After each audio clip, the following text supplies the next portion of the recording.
de la coagulación evita la pérdida de la sangre, ¿no? Esa sangre que es fluida se va a convertir en un coágulo, ¿no? A través de la hemostasia que se llama, ¿no? Entonces, para esto, primero tiene que haber una activación, una adhesión, agregación plaquetaria y depósitos y maduración de la fibrina. ¿Qué es lo que sucede con un vaso que está lesionado? ¿No? ¿Qué es lo que sucede? El primer mecanismo de defensa es una vasoconstricción, para evitar que no pase sangre. El segundo mecanismo es la agregación plaquetaria, ¿no? Que forma justamente en este nivel un trombito de plaquetas, ¿no? Para evitar que siga sangrando. Pero este trombito de plaquetas se caracteriza porque es un trombo frágil, ¿no? Y se puede desprender y viajar como un émbolo y enclavarse en un vaso más pequeño y producir una obstrucción.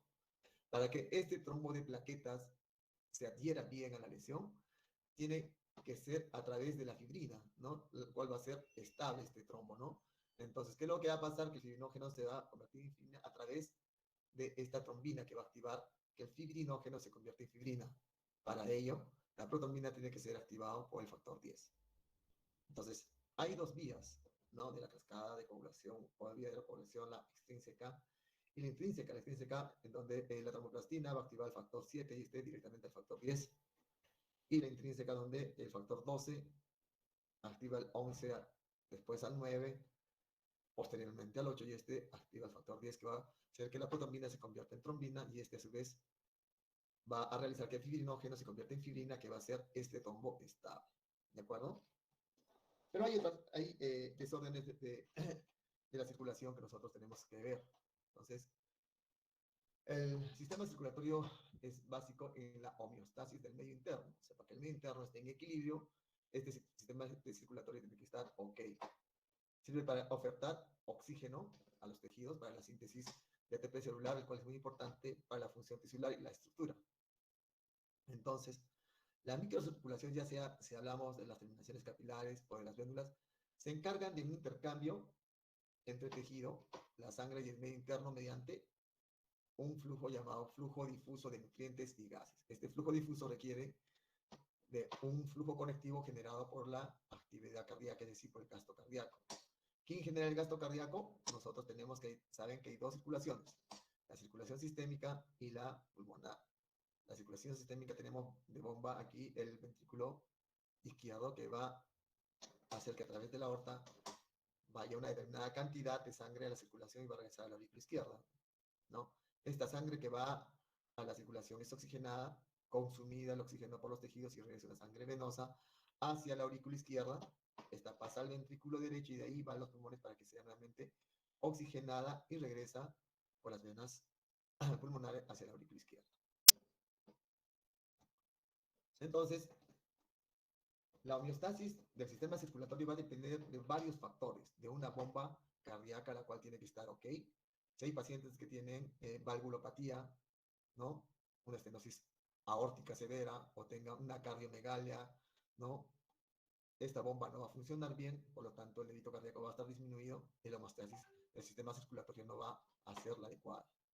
También tiene que ver los vasos, la arquitectura de los vasos sanguíneos, depende de la fase líquida, que en este caso es la sangre. Si está muy viscosa, es muy diferente a si está muy menos viscosa, como se da en los pacientes que tienen anemia. Y también depende del endotelio vascular. El endotelio vascular es la capa que está es la parte de las capas de la arteria que está en contacto con la sangre, que juega un papel muy importante. Entonces, el objetivo es evitar fugas de sangre, ¿de acuerdo? Porque si fuga no desangramos. Mantener la sangre fluida, porque si se forma trombos, va a haber isquemia y vamos a tener problemas. Entonces, todo esto va a favorecer la circulación. Entonces, si hay alguna alteración en este sistema circulatorio, que va a haber pérdidas sanguíneas, como les dije, nos vamos a chocar o vamos a desangrarnos, a haber disminución o ausencia de la perfusión porque se va a formar un trombo, ¿no? Lo cual va a generar que el aporte de oxígeno hacia los tejidos va a estar disminuido, ¿no? Y si está disminuido ahí, va a haber acúmulo de desechos que van a producir clínica. Entonces, la sangre se circula a través de los vasos, ¿no? A través de un flujo laminar, ¿no? Y al ser un fluido viscoso, se desplaza en capas sucesivas con diferente velocidad. Este flujo laminar se caracteriza por ser un flujo parabólico, como tú lo ves acá, ¿no? Parabólico, en donde la parte que está al medio tiene mayor velocidad que la que está a los costados, ¿no? Esas son las características del flujo laminar que tiene una velocidad parabólica, en donde el medio tiene mayor velocidad, ¿no? La resistencia en el vaso se da por las características del contenido, es decir, por la viscosidad de la sangre, y también se da por las características del conductor, o sea, de las arterias, depende de la longitud y del radio. Si el radio es pequeño, habrá más resistencia, y lógicamente también, si la longitud es mayor, igual, ¿no? El flujo conectivo está determinado por la presión del trabajo cardíaco y la resistencia que los vasos ofrecen. El sector vascular con menor radio es el que presenta mayor resistencia. Entonces, ya saben que si es que hay una disminución del radio de las arterias, hay una mayor resistencia. Este es un ejemplo del flujo laminar, como ya les había dicho, que tiene un perfil parabólico, ¿no? En donde la parte del medio tiene mayor velocidad que lo de los extremos. Este flujo parabólico se caracteriza porque cuando hay bifurcaciones, ¿no? Se altera este flujo laminar y se vuelve turbulento, ¿ya? Estas turbulencias, ¿no? Hacen que provoquen cambios en el endotelio. Y estos cambios van a ser estructurales o funcionales. Si son funcionales, se caracteriza porque va a haber liberación de factores paracrinos. Y son estructurales, ¿no? Va a haber orientación y polaridad celular, ¿no? Y cambios fenotípicos. Entonces, este flujo laminar, ¿no? Que tiene el perfil parabólico, normalmente nuestro cuerpo, si se puede decir, ramificaciones que normalmente tiene el sistema arterial, ya es una condición para que se forme trombo, ¿de acuerdo? Trombo. Entonces, normalmente, el flujo laminar que tiene perfil parabólico, ¿no? Se va a volver turbulento, ¿no? Y en algunas zonas del cuerpo, hemos dicho en las ramificaciones, y cuando las arterias de ser pequeñas son grandes, se agrandan el diámetro, aumentan el calibre de la arteria. Para ello, desde el punto de vista físico, se dice que un flujo es turbulento cuando se calcula el número de Reynolds y es mayor de 2000. Este se da, ¿no? Aplicando esta fórmula donde N es la viscosidad, es la densidad es el diámetro del vaso, y B la velocidad media de la sangre. Si este es mayor de 2000, como se da en el caso de la aorta ascendente, ¿no? El flujo en esta aorta es turbulento. Y si es turbulento, ¿no? Va a tener condiciones para que se forme obstrucciones, ateromas. Clínicamente, este flujo turbulento, si tú colocas un estetoscopio, vas a poder escucharlo, y se llama soplo. Pero también se puede palpar, ¿no? Y se llama frémito. Si algunos tienen un familiar que tenga una fístula arteriovenosa, o sea, una comunicación entre la arteria y la vena que es creada para los pacientes que tienen hemodiálisis, tú vas a poder experimentar esto. Tú ponte el estetoscopio, colocas sobre la fístula arteriovenosa, que es como un varices que está en el brazo izquierdo de los pacientes que tienen insuficiencia renal aguda, colocas el estetoscopio y vas a escuchar un soplo. Y si tú quitas el estetoscopio, la campana del estetoscopio, y colocas las yemas de los dedos, vas a sentir ese vaivén, ¿no? del paso de la sangre del sistema arterial al venoso, que se llama frémito, porque lo puedes palpar, ¿no? Entonces, hemos dicho que la aorta es uno de las arterias que tiene turbulencia porque calculando el número Reynolds es mayor de 2000.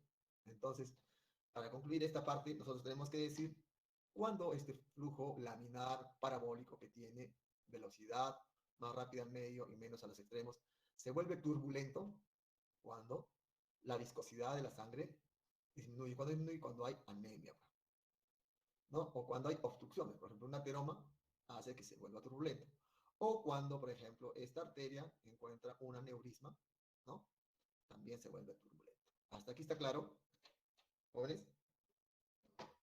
Sí, doctor. Ya, estos son lo que tenemos que tener en cuenta en la circulación grande, ¿no? Pero en la microcirculación, las condiciones del flujo dependen más que todo de la relojía sanguínea y del estado de los vasos pequeños, es decir, de los capilares. Y vamos a hablar un poco de ello. Entonces, empezaremos diciendo que la sangre se comporta como un flujo newtoniano, que quiere decir que su viscosidad no varía con la fuerza tangencial. Entonces no varía con el shear stress, sino varía con la temperatura. ¿De acuerdo? Entonces tenemos que tener un hematocrito mayor de 60 para que aumente la resistencia, ¿no? Entonces, normalmente el hematocrito es el triple de la hemoglobina. Si tienes una hemoglobina de 15, ¿no? El hematocrito va a ser de 45, 60 ya es mucho. Cuando tienes 60 aumenta la resistencia. En los vasos pequeños, los hematíes, ¿no? Se concentran en capas de mayor velocidad. En el medio, ¿no? Van para que pasen, normalmente si tienes un vaso grande, ¿no? Más grande, 7 micras, porque los hematíes miden 7 micras, entonces van a pasar en desorden. A medida que vaya disminuyendo de calibre el vaso, entonces vamos a tener problemas y se va a formar una fila de otro, ¿no? O sea, se va a apiñar, ¿no? Para pasar los vasos de tal manera que al pasar, si este es un vasito pequeño, si es grande, los hematíes van a pasar por el medio y lo que va a estar en contacto con el endotelio va a ser el plasma. ¿De acuerdo? Entonces, en los vasos más pequeños, los hematíes se disponen en fila, en ruleo se llama, ¿no? A este apilamiento de los hematíes, dejando una capa de plasma en contacto con el endotelio, de lo que les dije. Esto, esto disminuye la viscosidad efectiva. Esto se llama el efecto Farkhouse-Wilkins, ¿no? El cual depende de la flexibilidad del hematíe, porque si el hematíe no es muy flexible, no se va a poder formar, apilar, no va a poder deformarse en los vasos más pequeños y se va a romper. Depende del shear stress elevado, de las concentraciones muy altas de proteínas, por ejemplo, cuando hay altas concentraciones de fibrinógeno plasmático, que podrían agregar a eritrocitos entre sí, o sea, los apiña. Entonces, en la microcirculación, las alteraciones mínimas del hematocrito, aumento de la adhesividad globular, como vemos acá en pilas de moneda, o de la parte endotelial, puede alterar el flujo, ya que la sangre se comporta como no newtoniana, con shear stress bajo. Ahora, ¿qué nos dice el equilibrio de Stern? Nos dice que la presión lateral en el extremo de la arteria capilar tiene una presión de 32 milímetros de mercurio, que es mayor a los 3 milímetros que hay en el intersticio. Y la presión cótica es 28 milímetros, de tal manera que filtra plasma al intersticio. ¿Qué quiere decir? Si nosotros tenemos un vaso, si este es un vaso, ¿no? La presión arterial es la que está acá adentro y trata de sacar el líquido afuera, el intersticio que está ahí negro.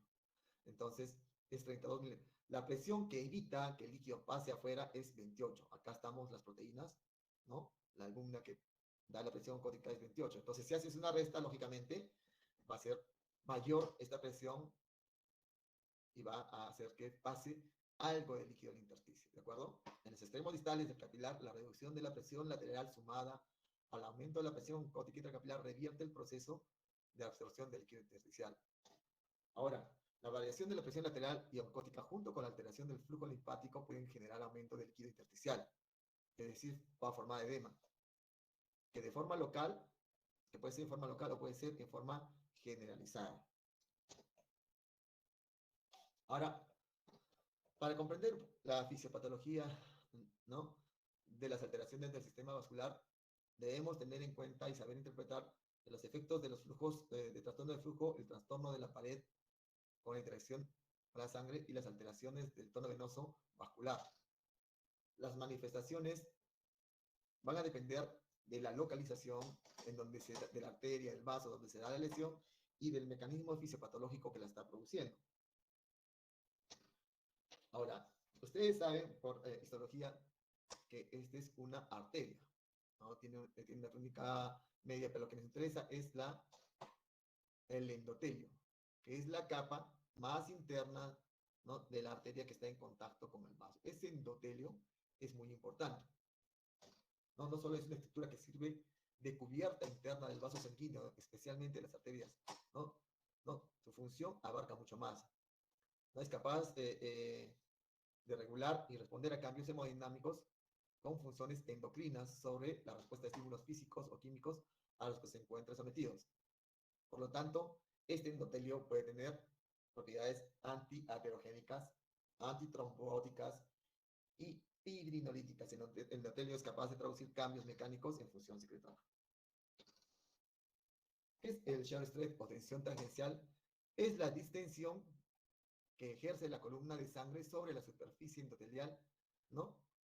En dirección tangencial, generando una deformación de superficie, ¿no? ¿Qué quiere decir? Que si tú, la sangre, ¿no? Va a generar una presión tangencial a que hace que el endotelio se estire, ¿no?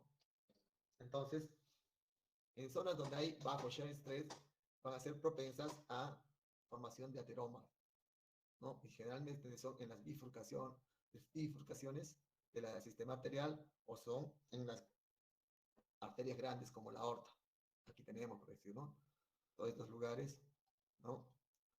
Donde hay división de la aorta con las ilíacas con las femorales, ¿no? Entonces, el cuadro clínico va a depender de la causa y el mecanismo.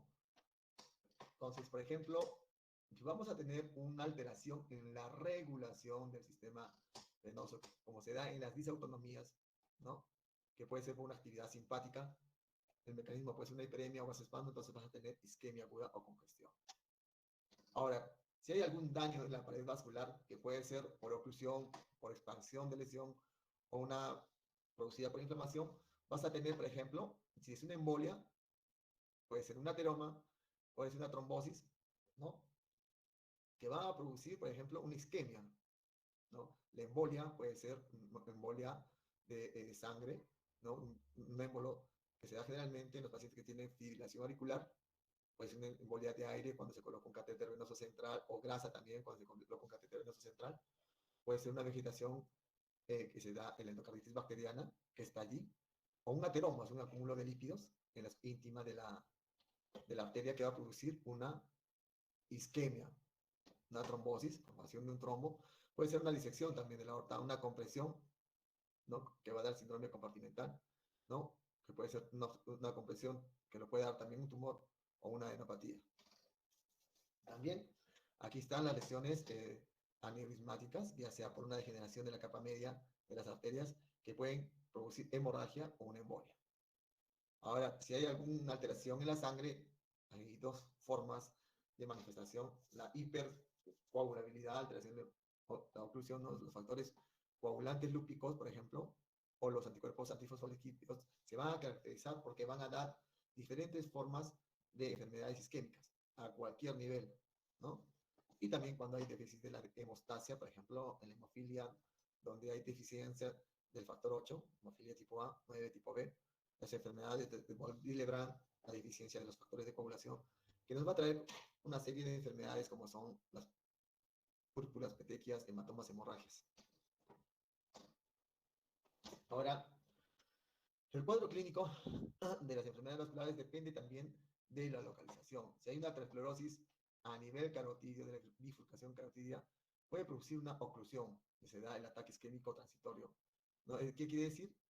Que el paciente va a tener el lado izquierdo, derecho, ¿no? El brazo, el miembro inferior y la cara paralizado, pero va a revertir en menos de 24 horas. Se llama ataque isquémico transitorio, que se da la oclusión, que va a revertir. Pero si hay una embolia total, vamos a tener un ictus, pues un accidente cerebrovascular. Si se da a nivel aórtico, ¿no? En la bifurcación aórtico-ilíaca, va a haber una oclusión, va a haber una claudicación intermitente de los miembros inferiores. Si es a nivel de las arterias del mesenterio, específicamente a nivel del origen de las arterias plánicas, puede haber una obstrucción y va a haber una claudicación intermitente. ¿Qué quiere decir? Este paciente, cada vez que va a poner en funcionamiento el sistema digestivo, es decir, cuando está después de ingerir los alimentos, va a presentar un dolor intenso. Los miembros inferiores, a nivel de la apoplicia, si hay una obstrucción, va a haber una claudicación gemelar. A nivel renal, también la obstrucción produce una hipertensión arterial nefrogénica. La enfermedad de Takayasu, ¿no? Que se da, por ejemplo, por una alteración a nivel del arco aórtico, ¿no? Especialmente de las arterias subclavias, allí va a haber una obstrucción y el paciente se va a caracterizar porque va a haber ausencia del pulso en los miembros superiores. Ahora, nosotros tenemos el síndrome de Raynaud, es muy conocido, mucha gente que cuando está sometida a bajas temperaturas, los miembros superiores y a la mano se van a poner moradas, cianóticas, porque hay un vasoespasmo. A veces este vasoespasmo es tan intenso que produce necrosis en los pulpejos. Y la otra es la disección de la aorta, la cual puede ser tipo A, la aorta ascendente y arco, el tipo B en la descendente y abdominal, ¿no? Que pueden producir desgarros o disecciones, dando los cuadros clínicos de insuficiencia aórtica, isquemia miocárdica, isquemia medular, esplánica, etc. Entonces, hasta aquí está todo bien. Cuando el organismo, ¿no? Va a tener bastantes formas de reaccionar de su sistema muscular. Por ejemplo, uno de ellos tenemos la hiperemia, que la hiperemia es una vasodilatación de un tejido en donde va a aumentar la cantidad del flujo, ¿no? Esta hiperemia puede ser fisiológica o patológica. Entonces, esa hiperemia, esa vasodilatación que aumenta la cantidad del flujo sanguíneo, pues es fisiológica cuando es controlada por el sistema nervioso autónomo, ¿no? Que se caracteriza, ¿vale? Esa vasodilatación cuando hay estimulación alfa 1 y aumento de la beta 2. O va a haber, va a estar sujeto a la actividad de factores humorales totales como la histamina, la acetilcolina y la serotonina. Esta hiperemia se da, por ejemplo, cuando el músculo esquelético está en ejercicio, o cuando la piel aumenta la temperatura, o cuando las vísceras tienen hiperemia como consecuencia de que están digiriendo los alimentos. Y la hiperemia patológica es provocada por mediadores, ¿no? Tipo prostaglandina, cinina, histamina, óxido nítrico, que se da, por ejemplo, los pacientes que tienen sepsis severa o un shock anafiláctico. El síndrome compartimental, para entender esto, dice, tanto la hiperemia como la congestión, al aumentar la cantidad de líquido intersticial, puede generar presiones importantes en forma aguda en los compartimientos poco elásticos, como en los miembros inferiores, pericardio y abdomen. Entonces, el aumento de la presión compartimental puede comprimir los vasos, lógicamente primero las venas y luego las arterias, generando una isquemia secundaria. Entonces, este síndrome compartimental se da, y lo más común en los pacientes que han tenido algún trauma en los miembros inferiores, ¿no? Entonces, hay un trauma en los miembros inferiores y, por ejemplo, está formándose un hematoma. Como las fascias en los miembros inferiores son duras, primero va a haber una oclusión de las venas, ¿no? Entonces, va a haber cambios en la coloración, puede estar un poco cianóticas, ¿no? Puede haber dolor y luego ausencia de pulsos, ¿no? Entonces, este síndrome compartimental en el miembro inferior, que es producido por un accidente, por un hematoma, está produciendo compromiso de un órgano vital que son las arterias, el cual pone en peligro la vitalidad del miembro inferior. El otro mecanismo es la isquemia. La isquemia se da por una obstrucción de la arteria, un vasoespasmo, la presencia de un trombo, ¿no? Que se ha formado, o un émbolo derivado, por ejemplo, del corazón, ¿no? Que va a producir una obstrucción y, lógicamente, va a disminuir el aporte del flujo sanguíneo, ¿no?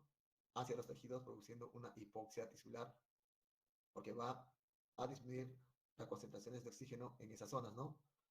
Y esto va a traer como consecuencia la falta de remoción de desechos metabólicos. Entonces, en la zona isquémica se ponen en marcha mecanismos inducidos por la vía de factores inducidos por isquemia, ¿no? Que incluyen, por ejemplo, el aumento de la óxido nitroso sintetasa para producir el óxido nitroso y vasodilatación y disminución del consumo de oxígeno, induciendo las enzimas también glicólisis rápida y disponibilidad de la glucosa e inhibiendo la respiración mitocondrial. También se activa el mecanismo de largo plazo como la aterogénesis, la angiogénesis mediada por factores endoteliales, sanguíneos y elementos hematopoyéticos que migran desde su médula. Entonces, isquemia, hemos dicho, se da por muchos factores. Generalmente, el trombo puede estar originado o ubicado, por ejemplo, en la aurícula izquierda, como se da en los pacientes, hemos dicho, que tienen fibrilación auricular, que es una arritmia, o en el ventrículo izquierdo, y de ahí pasa hacia la aorta y a la circulación general.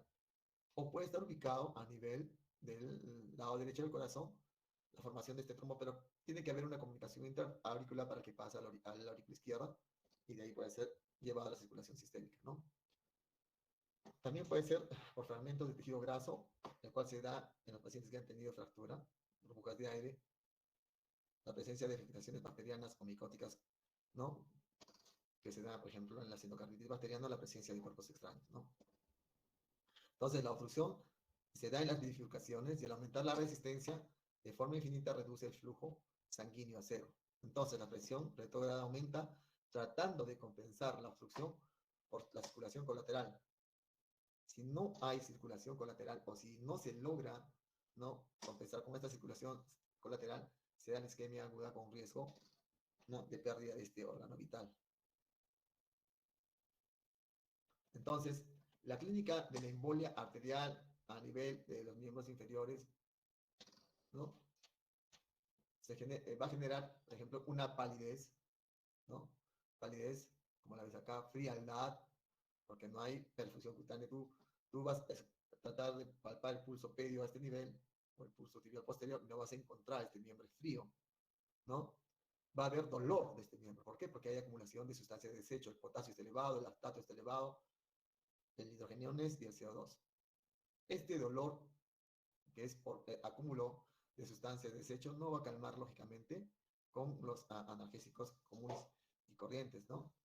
Y es mediado por inflamación y se produce por estimulación de nociceptores, reclutamiento de receptores modales y descenso del umbral de los quimiorreceptores.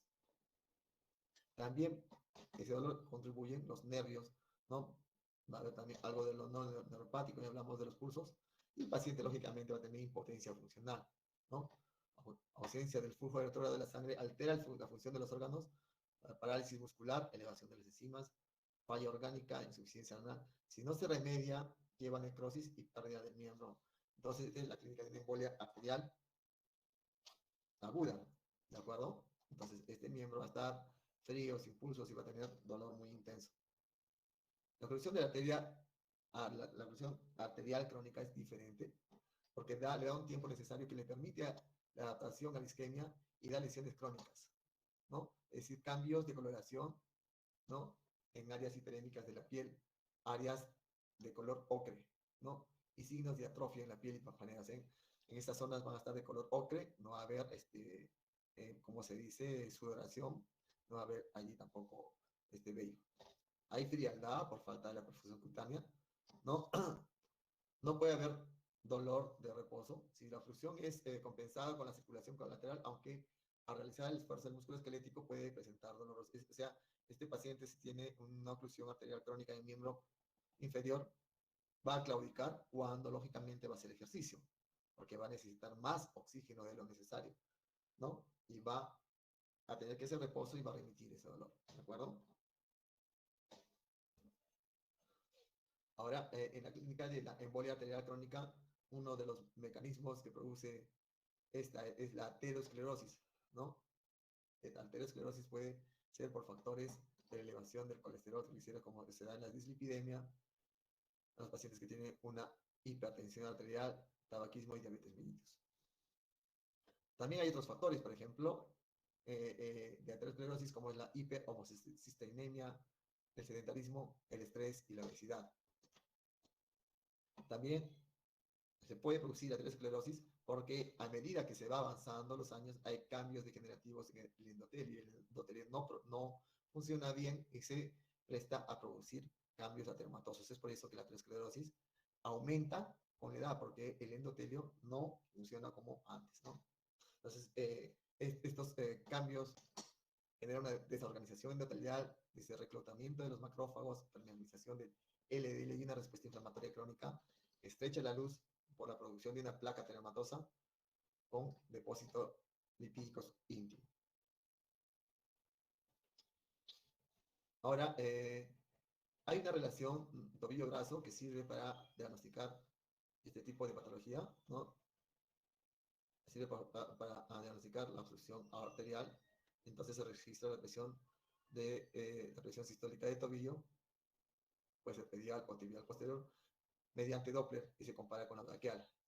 Entonces, es predictor de mortalidad de causas cardiovasculares. Un índice menor de 0.9 tiene una sensibilidad y especificidad de más del 95% comparado con arteriografías. Es por eso que es bueno utilizarlo. Ahora vayamos a hablar un poco de las enfermedades del sistema venoso. ¿Hasta aquí se escucha bien? ¿Se comprende? Sí, doctor, todo perfecto. Para hablar sobre las enfermedades vasculares del sistema venoso, tenemos que hablar de la triada de Virchow, ¿no? El máximo representante de las enfermedades de los sistemas vascular venoso es la trombosis venosa profunda, ¿no? Entonces, para hablar sobre la trombosis venosa profunda, tenemos que hablar de la actividad de Virchow. O sea, tiene que haber condiciones por las cuales un paciente tiene trombosis venosa profunda. Entonces, si ustedes habrán visto mucha gente que después de un viaje, ¿no? Una mujer obesa, en edad fértil, que usa anticonceptivos, ¿no? Que ha hecho un viaje largo y se considera viaje largo, ¿no? Más de 4 o 5 horas, llega de Arequipa a Tacna y al día siguiente te consulta porque llegó a 6 de la tarde y amaneció con un miembro inferior totalmente aumentado de volumen, un poco doloroso. A veces no es posible verificar y tienes que tomar las medidas y tomando las medidas sí, pero a veces es tanto el aumento que es evidenciable a simple vista. Entonces, ese paciente tiene una trombosis venosa profunda. Entonces, este paciente ha tenido alteración en una de estas triadas y la triada de Virchow tiene varios componentes, por ejemplo, una lesión endotelial. ¿Cuándo se da una lesión endotelial? En los pacientes que tienen una cirugía grande, cirugía, por ejemplo, de prótesis de rodilla, de caderas, cuando ha tenido el paciente antecedentes de trombosis venosa profunda o cuando tiene un antecedente de cáncer. Si a este paciente le han hecho la colocación de un acceso venoso, si es de gran calibre o un catéter, también ha tenido trauma, sepsis o vasculitis. La otra parte de la triada es la éstasis, lo que decía, ese paciente ha estado inmovilizado, como se dan los pacientes que tienen edad avanzada, no caminan mucho, porque tienen osteoartrosis, aquellos que están inmovilizados porque tienen, por ejemplo, un stroke, un accidente cerebrovascular y han quedado plégicos, o tienen una lesión medular a nivel lumbar, de tal manera que están parapléjicos, no pueden caminar, aquellos sometidos a anestesia, pacientes con ICC, POC, pacientes que han tenido cirugía de prótesis de cadera y fémur, estos pacientes están en éxtasis porque van a estar, el de cadera va a estar 15 días a más, ¿no? Postrados, inmovilizados. Pacientes que tienen parto o infarto del miocardio, también hay condición para trombosis venosa profunda que está dentro de la éxtasis. Aquellos pacientes que tienen hipercoagulabilidad, es decir, que tienen uno de estos factores, también tienen predisposición a sufrir trombosis venosa profunda. Por ejemplo, un paciente que tenga cáncer va a poder tener una trombosis venosa profunda, de cualquier tipo de cáncer, especialmente el del pulmón. Es por eso que si tienes un paciente joven que tiene trombosis venosa profunda, ese aumento del miembro inferior, ¿no? Hay que buscar, ¿no? Este proceso neoproliferativo. También quienes dan hipercoagulabilidad, las mujeres que utilizan anticonceptivos, si son sujetos a una infección generalizada como sepsis, si fuman cigarrillo, si tienen algunas enfermedades que están dentro del grupo de las trombofilias hereditarias, como son, por ejemplo, la insuficiencia antitrombótica 3, la insuficiencia de proteína C, S, mutación del factor 5 de Leiden, ¿no? O la resistencia a proteínas activadas o el famoso síndrome antifosfolípido. Entonces, para que nosotros entendamos un poquito cómo funciona el sistema venoso tiene un sistema venoso superficial y uno profundo, ¿de acuerdo? Superficial y profundo. Y entre los dos, ¿no? Va a haber unas venas comunicantes, ¿no? ¿De acuerdo? Unas venas comunicantes. Entonces, normalmente las venas comunicantes se abren de la superficial a la profunda, ¿no? De la superficial hacia la profunda se abre. Este es el sistema superficial, este es el profundo, y las venas comunicantes se abren desde la superficial a la profunda. En ambos lados, en la superficial y la profunda, cuando el paciente está en bipedestación, se está parado, la sangre asciende, ¿no? Y a medida que va ascendiendo va a pasar unas válvulas en todas las venas que se van a cerrar y van a evitar que pase la sangre en forma retrógrada. Y así va a ir avanzando, así va a ir avanzando. De tal manera que si se forma un trombo en los miembros inferiores, en el sistema venoso profundo como está acá, ¿qué va a pasar? Va a aumentar la presión, va a aumentar la presión retrógrada, las venas se van a hacer más anchas, estas válvulas se van a hacer insuficientes, ¿y qué va a pasar? El sentido de estas válvulas que están en las comunicantes, que anteriormente era de la superficial a la profunda, se va a invertir y van a ser en este caso de la profunda a la superficial, ¿no? Y va a haber un aumento de volumen del miembro. Entonces, lo que les explica y acá lo que dice que en los miembros inferiores hay dos circuitos venosos. El profundo dice que tiene el 80% del flujo venoso y el superficial 20%. Ambos sistemas, dice, se rigen por válvulas que están conectadas por comunicantes o perforantes que tienen válvulas que direccionan la sangre desde la superficial a la profunda. Ahora, ¿Qué pasa también? Cuando estás en bipedestación, hemos dicho que va las comunicantes de la superficial a la profunda. Acá tenemos el sistema superficial y acá la profunda, ¿no? Cuando tú haces ejercicio, mira la presión en la superficial 80 y en la profunda 200 milímetros de mercurio. Y esta es una condición por la cual también hace que este sistema de las comunicantes se invierta. Entonces, el decúbito dice la diferencia de la presión venosa media es 15 milímetros y la presión de la aurícula derecha es 5 milímetros de mercurio, lo cual no va a dificultar el retorno venoso. Si tuviésemos algún problema, o sea, en los miembros inferiores, la presión venosa va a ser 15 y en la aurícula derecha 5. Si nosotros tuviésemos algún problema, ¿no?, pulmonar, como se da en los pacientes que tienen EPOC o hipertensión pulmonar, esta presión de la aurícula derecha va a aumentar. Clínicamente vas a saber que el paciente va a tener ingurgitación yugular, ¿no? Va a tener hepatosplenomegalia y va a haber edemas en miembros inferiores porque esta presión de la aurícula izquierda va a ser mayor que los 15 milímetros de la presión de los miembros inferiores y va a haber edema. Normalmente no es así. Entonces, la epipedestación es 60 cúbito, ¿no? La epipedestación, la presión hidrostática de la columna de sangre, es decir, unos 90 milímetros de mercurio, se suma a la presión intravascular de las arterias capilares y venas. Entonces, si bien la diferencia de las presiones en este sistema en serie no cambia, el aumento de la presión lateral con los capilares aumenta con filtración y predispone al edema. Y las venas, al ser más distendibles que las arterias, aumentan su diámetro y generan un reservorio importante de sangre. Ahora, para lograr el drenaje venoso adecuado, es importante que las válvulas y la acción de las bombas de las pantorrillas que ejercen una presión hasta de 259 milímetros de mercurio y derivan sangre a la aurícula derecha, logrando mantener una presión en tobillos de 30. Entonces, la clave para evitar la hipertensión venosa en miembros inferiores reside en el funcionamiento de las válvulas, ¿no? Al abrirse una válvula, se establece un flujo central y no retrógrado en forma de vértice hacia los senos venosos. Cuando la presión por flujo vertical supera la central, las válvulas se cierran, es lo normal. A mayor velocidad, ¿no?, como se ve con las contracciones musculares, las piernas cuando hacen ejercicio, menos presión lateral se da en el lado central y se cierran más rápido las válvulas. Entonces, cuando se vence el sistema de reflujo, favorece las lesiones endoteliales y promueve una lesión en la pared venosa, y las válvulas promueven la aparición de varices y trombosis. Entonces, si tú te vas acá, lo que quiere decir que el sistema venoso también tiene un endotelio. Entonces, si por A o motivos hay un trombo o hay algo que está presionando en el sistema venoso profundo, va a hacer que aumente la presión. Mira cómo está el calibre de esta vena, acá está más grande.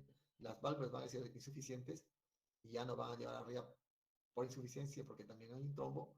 Y también se va a generar aquí un daño a nivel del endotelio que va a hacer que se produzca también mayores, ¿no?, si se puede decir, trombosis. La patología conocida, como ven en fotografía, es la hipertensión venosa, ¿no? Sujetos de pie, dice, sin adecuada función valvular, las venas superficiales del tobillo presentan una presión lateral aumentada por efecto de la presión hidrostática, ¿no?, de la columna. La presión se traslada a la microcirculación y altera el equilibrio de Starling y disminuye la reabsorción, ¿no? Entonces, cuando esto es crónico, el aumento de la presión produce una atrofia. Tienes acá que ver esta coloración medio oscura, aunque es atrofia, ¿no? Y ese paciente va a tener una piel susceptible a una lesión, o si no, en forma espontánea también va a haber necrosis que te puede durar bastante tiempo en curar. Entonces, tú tienes acá que hay gente que viene así, con una úlcera, ¿no? Una úlcera que tiene varios meses, hasta puede tener varios años de duración. La hipertensión venosa, pues tú ves acá, este miembro está normal, este está aumentado de volumen, con signos, ¿no?, de hiperpigmentación, la piel que te dice que hay mal circulación venosa. Si observas bien acá, las uñas también están gruesas, de otro color. Es un paciente que tiene onicomicosis además. Entonces, el daño de la piel es por lesión endotelial, que aumenta la expresión de las moléculas de la adhesión y los polimorfonucleares macrófagos se acumulan en esta zona. Esto aumenta, dice, las metaloproteinasas de la matriz, con degradación de la matriz extracelular que justifica la ulceración de la piel y la esclerosis. Esta piel muchas veces está esclerosada, está dura. La hiperpigmentación se debe a la extravasación de eritrocitos y la presencia de ferritina y del óxido férrico. Ahora, hablemos un poquito de la trombosis venosa profunda.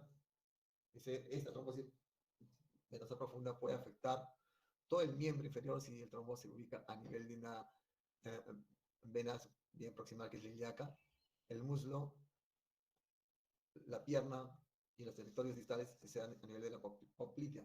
Entonces, la trombosis aortoilíaca aguda produce un edema de todo el miembro, ¿no? Hay un dolor muy intenso que se llama, y cambio de coloración media oscura que se llama, ¿no? Flegmasia cerulea dolens, ¿no? Aumento de volumen y cambio flegmasia cerulea dolens. Entonces va a haber un aumento de extravasación de líquido al intersticio, el edema, ¿no? Y al principio las venas se van a obstruir, pero después sí, va a haber más líquido extravasado en el intersticio, entonces va a obstruir las arterias, ¿no? Y vas a tener este miembro aumentado de volumen, ¿no? Que está totalmente pálido. Y si tú palpas, los pulsos van a estar supuestamente abolidos. Eso se llama flegmasia alba dolens, que es una complicación mucho más severa, ¿no? O la más severa de la, supuestamente, de la trombosis venosa profunda. ¿De acuerdo? Entonces, en la trombosis venosa profunda hemos hablado que tiene que ver la triada del shock, que se da en pacientes operados, ¿no?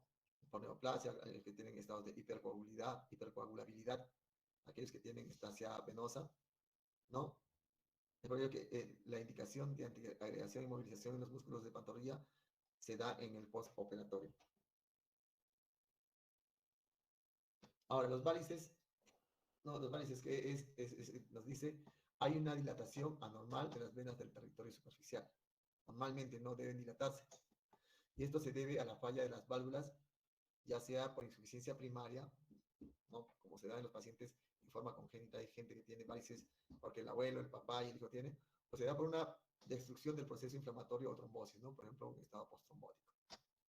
Esta insuficiencia valvular permite que el reflujo desde la femoral y la propítlea en el sistema venoso superficial, ¿no? O de las venas profundas y las comunicantes son insuficientes.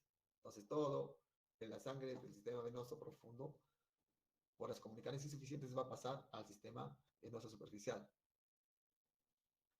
¿no? En este caso, dice la presencia de varices producto de la hipertensión venosa no es suficiente para provocar úlcera venosa en zonas del tobillo. El aumento de la presión intraluminal dispara cambios inflamatorios en la pared venosa con reclutamiento de leucocitos. En las venas varicosas hay mayor producción de colágeno 1 sobre la 3, es decir, más rigidez, menor distensibilidad, ¿no? Alterando las zonas de hipertrofia en las zonas atróficas. Entonces, estos pacientes, hemos dicho, que tienen varices. Cuando hablas de varices, hemos dicho, hablamos de mala circulación del sistema venoso profundo, comunicantes insuficientes. Entonces, hay algún término de algunos pacientes que dicen que tienen varices internos. No hay varices internos, el varices se ve, los varices se ve porque es alteración del sistema venoso superficial, como ustedes pueden ver acá, ¿no? Cuando hay, tú ves estos miembros aumentados de volumen, trombosis venosa profunda, ¿no? En donde hay aumento de edema por extravasación a nivel intersticial, que está comprimiendo las venas, y aquí cuando está mucho más, y está comprimiendo las arterias. ¿Aquí alguna pregunta?